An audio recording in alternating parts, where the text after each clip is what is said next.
Cuando somos niños, generalmente ignoramos el valor de la educación, pero cuando vamos creciendo, la vida nos demuestra que la educación puede cambiar a las personas, ayudarlas a ser libres y tener pensamiento crítico.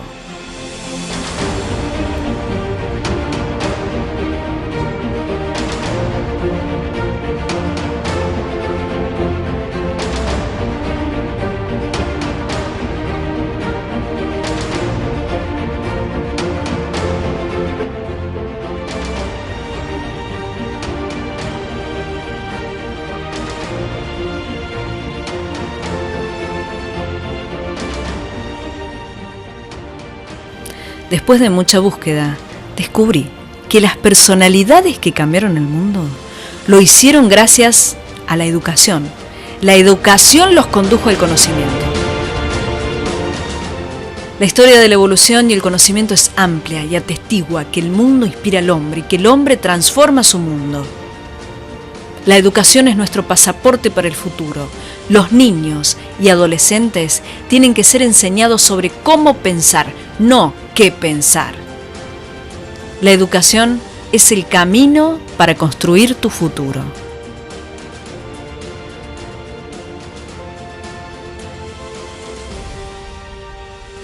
Proyecto Educativo, un espacio de Instituto Carlos Saavedra Lamas.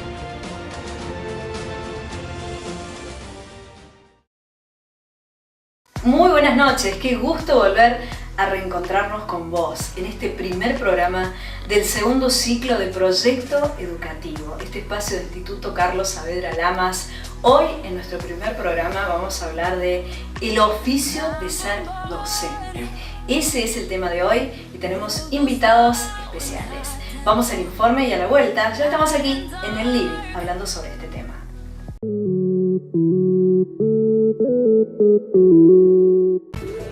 El oficio de ser docente hoy. La escolarización del 100% de la población infanto-juvenil supone la incorporación a las aulas de alumnos con sensibilidades culturales y lingüísticas muy diversas y con una educación familiar de base que ha fomentado valores muy distintos desde diferentes subculturas. No es de extrañar, por tanto, el desconcierto y las dificultades que tienen los profesores en la actualidad. No se trata solo, como siempre se ha dicho, de que el profesor deba poner al día las materias que explica para no reproducir conocimientos desfasados, sino que mucho más allá. En el momento actual el dominio de cualquier materia se hace extraordinariamente difícil, hasta el punto de afectar la seguridad del profesor en sí mismo. ¿Quién puede estar seguro en el momento actual de enseñar lo último conocido? O peor aún, ¿quién podría estar seguro de que lo que enseña no podría ser sustituido por otros conocimientos más útiles para esos alumnos a los que estamos intentando preparar para una sociedad que aún no existe? Muchos son los interrogantes que aún quedan por responder. Lo importante es reflexionar sobre el momento actual de la educación para generar cambios significativos que hagan más eficiente el sistema educativo.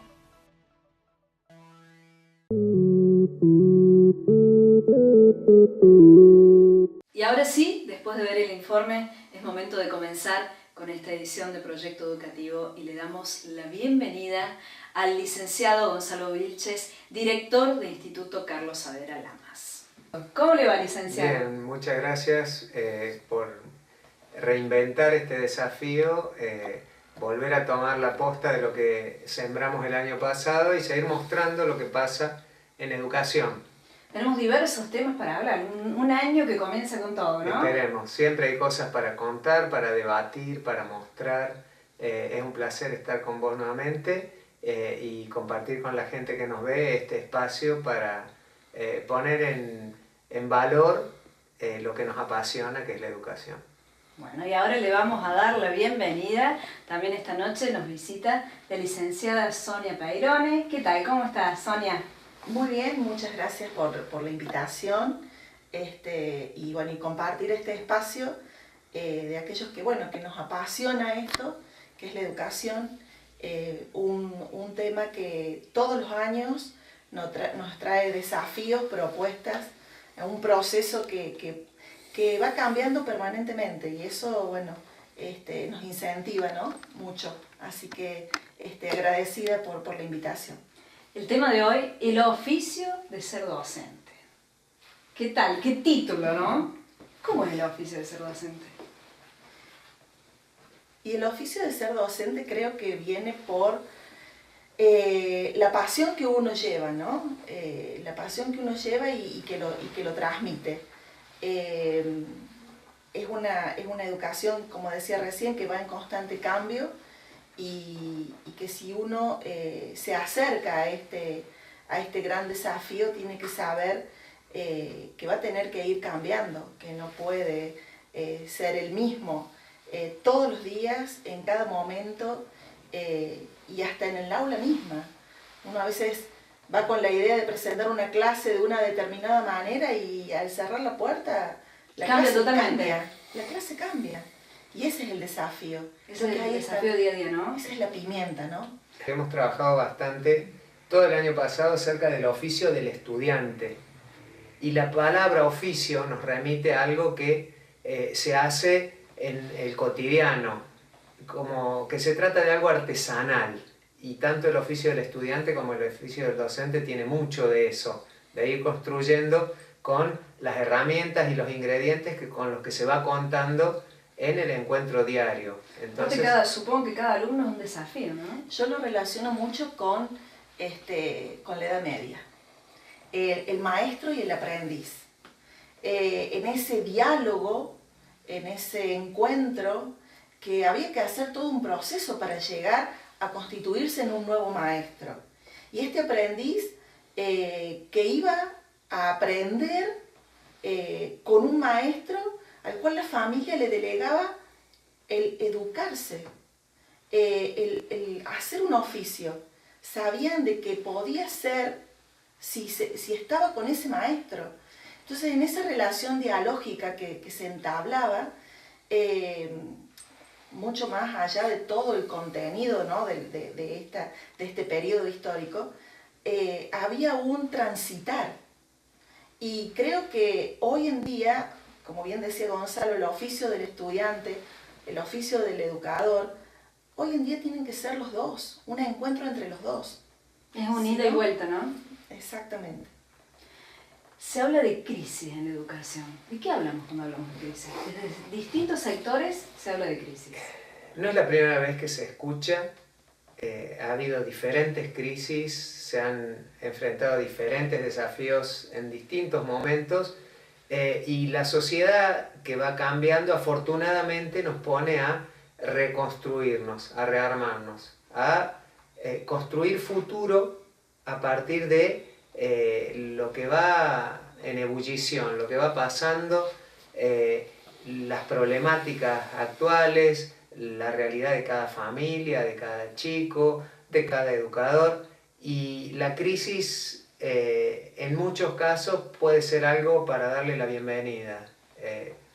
Hablábamos con Sonia hace un momento de la oportunidad que tenemos los que trabajamos en educación de ser un poco timoneles de algunas de las cuestiones con las que hay que batallar en frente de una crisis y construir desde ahí. ¿Cuáles serían las crisis principales, por ejemplo?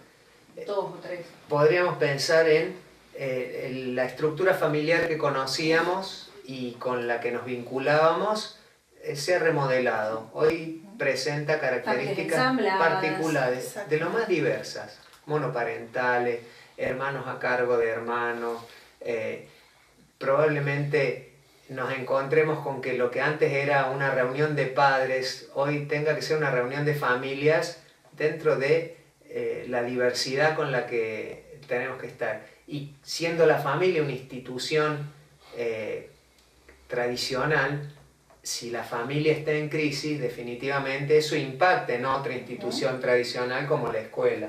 Por eso yo recién hablábamos con Gonzalo y decíamos, para mí es una buena crisis. O sea, cambiarle la mirada, ¿no? Estas crisis, no como algo catastrófico que nos está aplastando, sino mirarla como, estamos en crisis, pero somos protagonistas Entonces, bueno, a ver, en este protagonismo somos artífices de este cambio que se viene, que lo estamos transitando, y lo importante es darnos cuenta de que lo estamos transitando. Entonces, estas crisis con la nueva tecnología que se incorpora al aula, una educación que es obligatoria, ya en el secundario también, antes no lo era.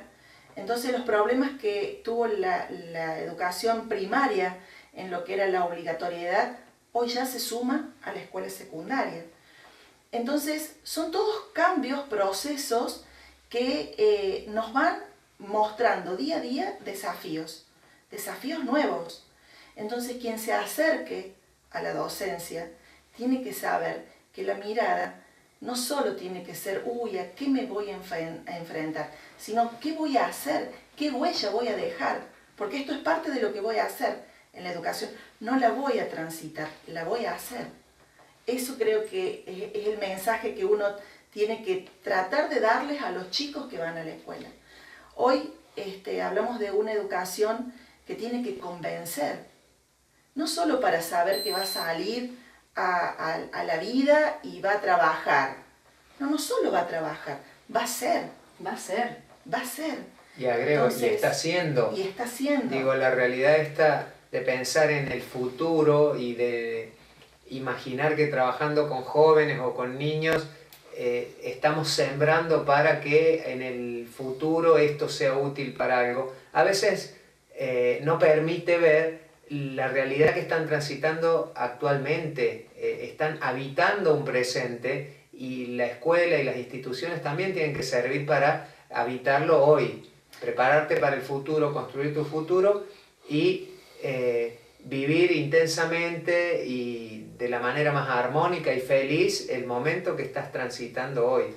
Hoy no sabemos a qué estamos preparando, porque el cambio es tan grande, tan dinámico. Es constante. Entonces, la escuela, ¿para qué prepara?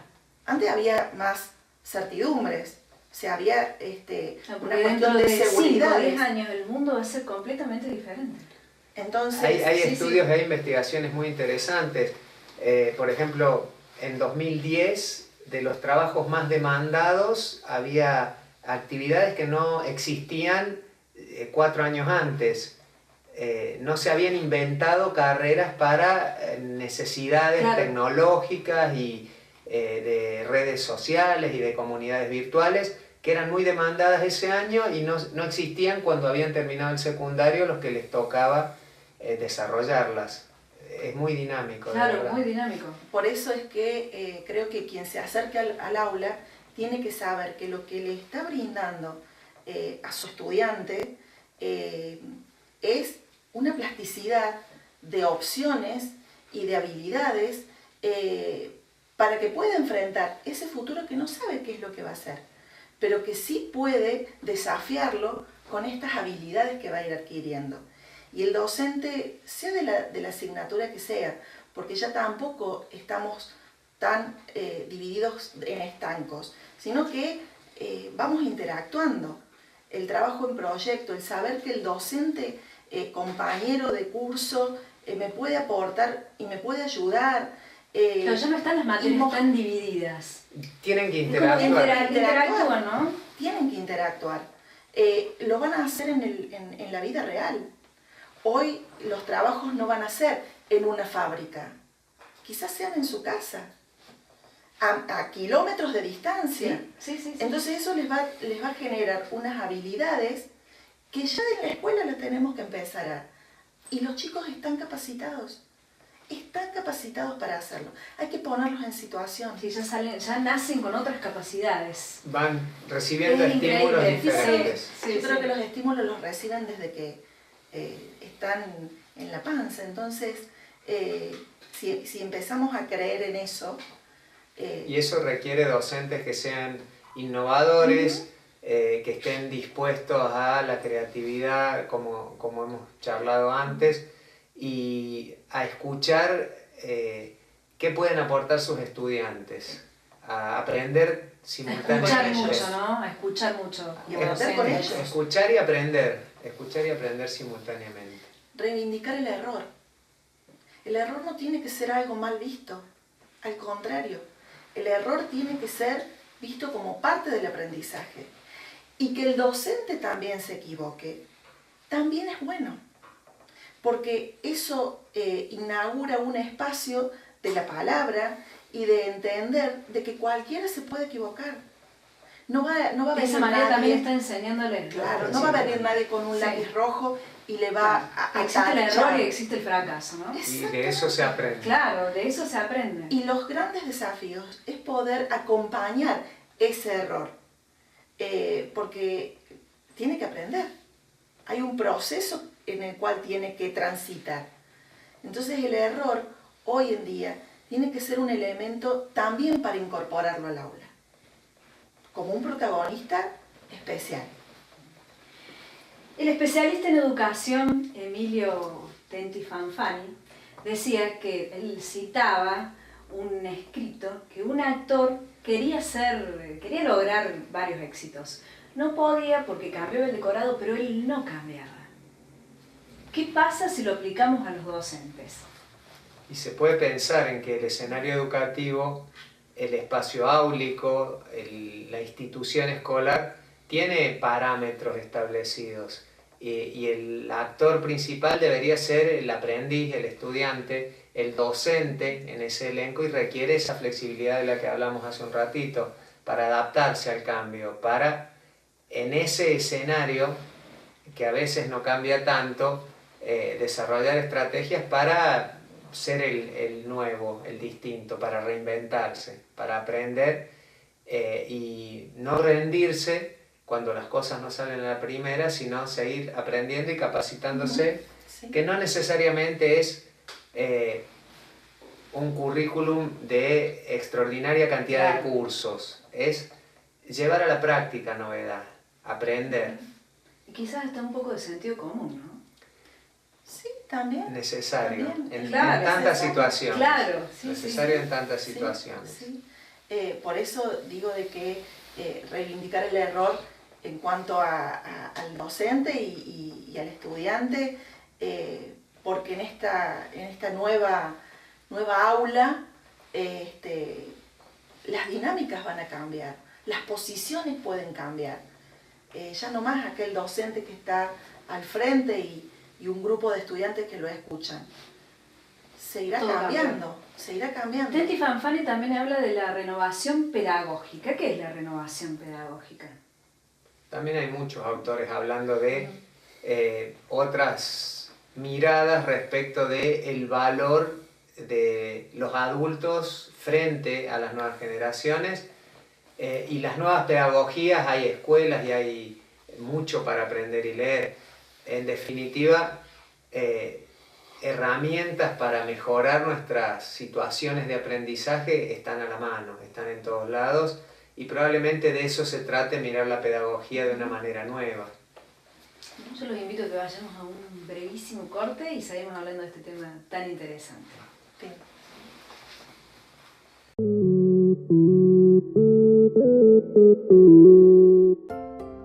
Instituto Carlos Saavedra Lamas.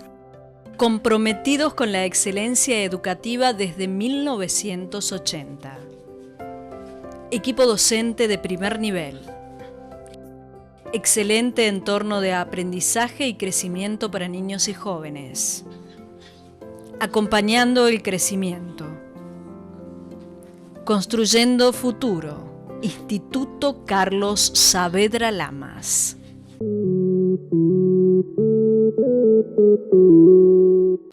Seguimos en el segundo bloque de Proyecto Educativo hablando de este tema tan interesante, el oficio de ser docente. Y vamos a hablar de heterogeneidad en las aulas. ¿Cómo se le hace frente a este tema, licenciado? En realidad hoy es visible o se hace explícito lo heterogéneas que son las aulas, pero no es nuevo.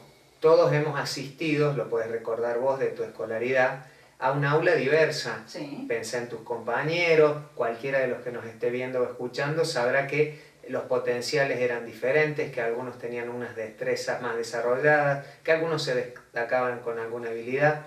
Lo nuevo es empezar a rescatar y reconocer que esa heterogeneidad de las aulas es valiosa. Creo que lo nuevo de las aulas heterogéneas es reconocer que tenemos que ir mirando las particularidades en el conjunto y en lo que todos aportan al conjunto, en qué es especial cada uno. Me parece que esa es la novedad de lo que hoy llamamos aulas heterogéneas. Son diversas, sí, son heterogéneas, sí, siempre lo fueron. Lo nuevo es que los educadores tenemos que estar atentos y aprender cómo acompañar esas individualidades. O sea, no todos somos buenos para matemática o para lengua o para educación física, ¿no? Y yo le pondría la otra cara. Los docentes, ¿somos heterogéneos? Si tenemos docentes diferentes, que dan diferentes asignaturas, con diferentes metodologías, aportando diferentes proyectos, también lo tenemos que tener en el aula.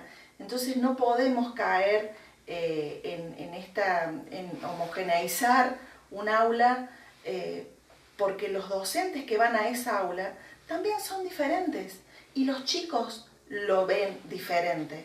Entonces van a tener el profesor que puede ser más teórico, el otro que puede ser más práctico, el otro que llega más, pero así es la vida, así es la vida.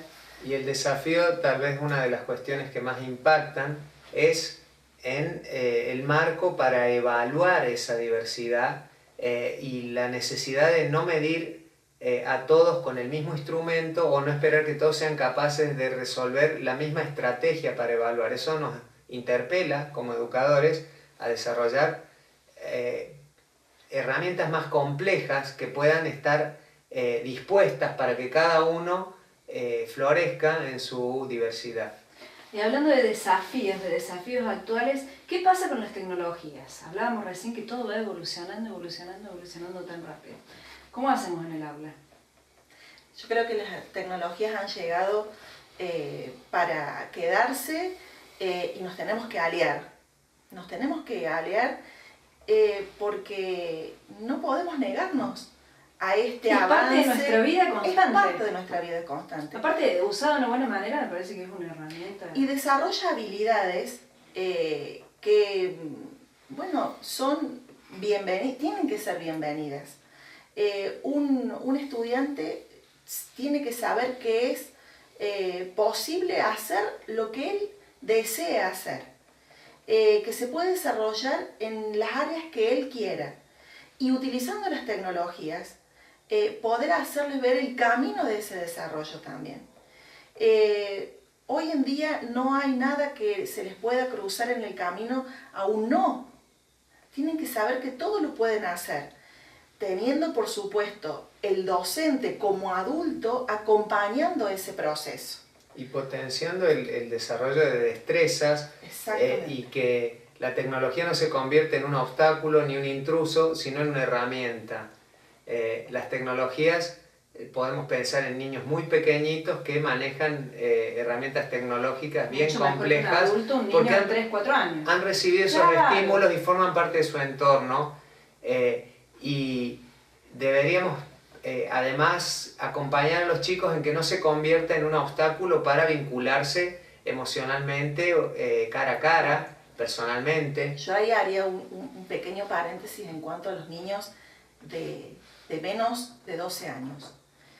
Ahí debe haber un adulto responsable en el uso de la tecnología. Porque hasta los 12 años. Incluso el uso de las redes. Claro. Nosotros nos deslumbramos cómo el niño utiliza un móvil, una tablet o la computadora. Nos deslumbramos y decimos, oh, ya viene con... Pero hay procesos que ese niño todavía no ha transitado. Y nosotros como adultos tenemos que cuidar de que esos procesos se transiten. Hoy estamos hablando y hay algunas investigaciones que dicen de que los niños no están desarrollando la motricidad fina. Entonces, ojo, las tecnologías nos pueden dar, pero caminos inimaginables.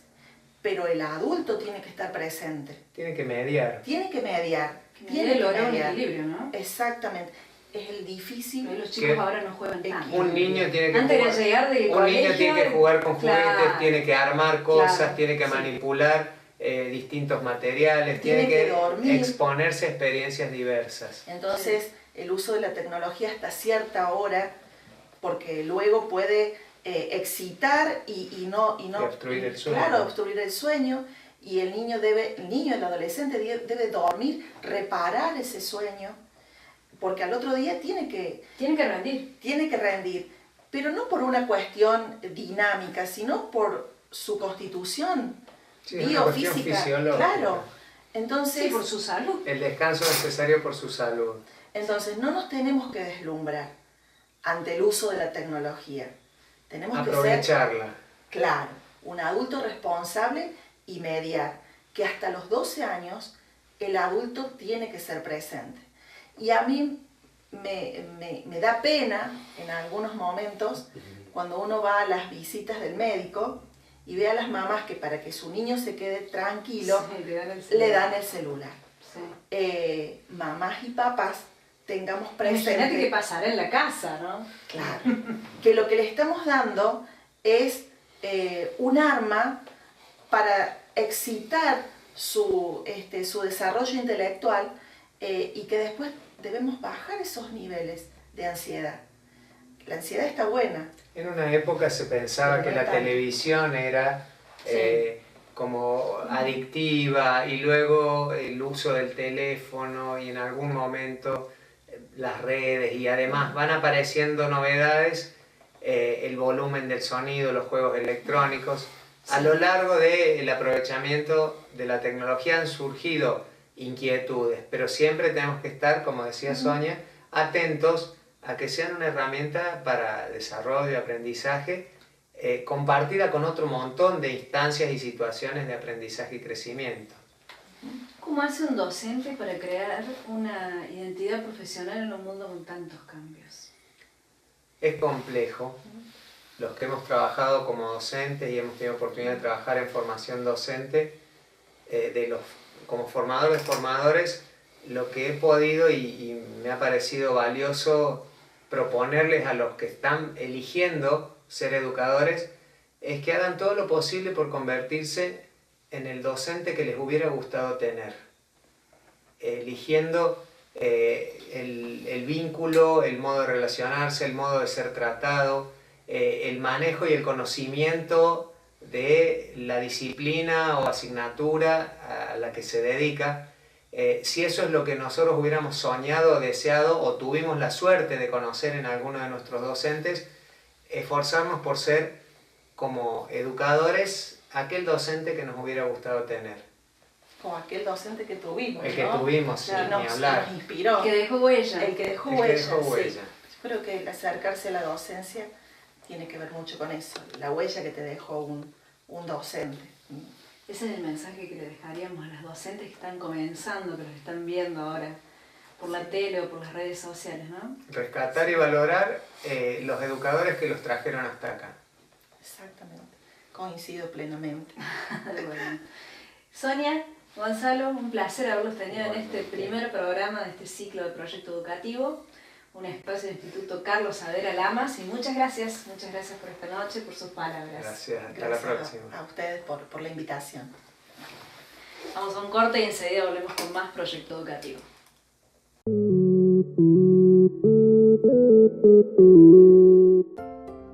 Instituto Carlos Saavedra Lamas.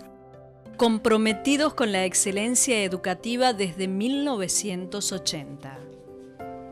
Equipo docente de primer nivel. Excelente entorno de aprendizaje y crecimiento para niños y jóvenes. Acompañando el crecimiento. Construyendo futuro. Instituto Carlos Saavedra Lamas.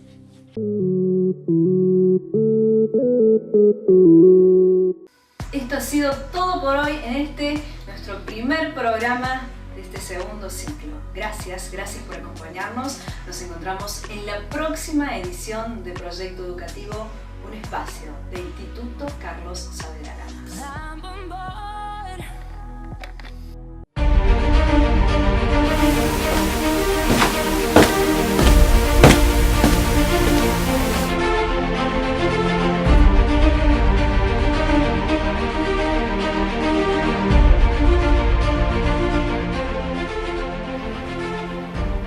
Cuando somos niños, generalmente ignoramos el valor de la educación, pero cuando vamos creciendo, la vida nos demuestra que la educación puede cambiar a las personas, ayudarlas a ser libres y tener pensamiento crítico.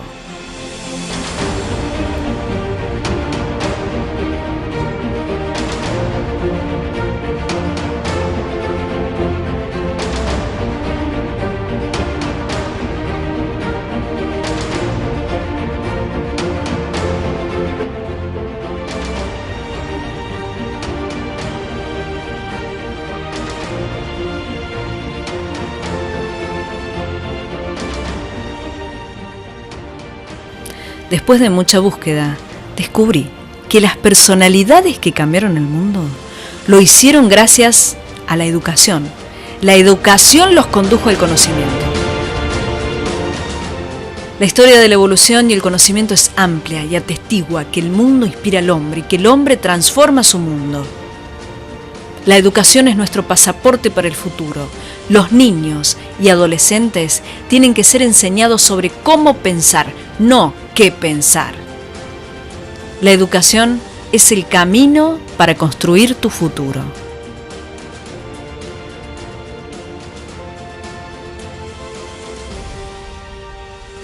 Proyecto Educativo. Un espacio de Instituto Carlos Saavedra Lamas.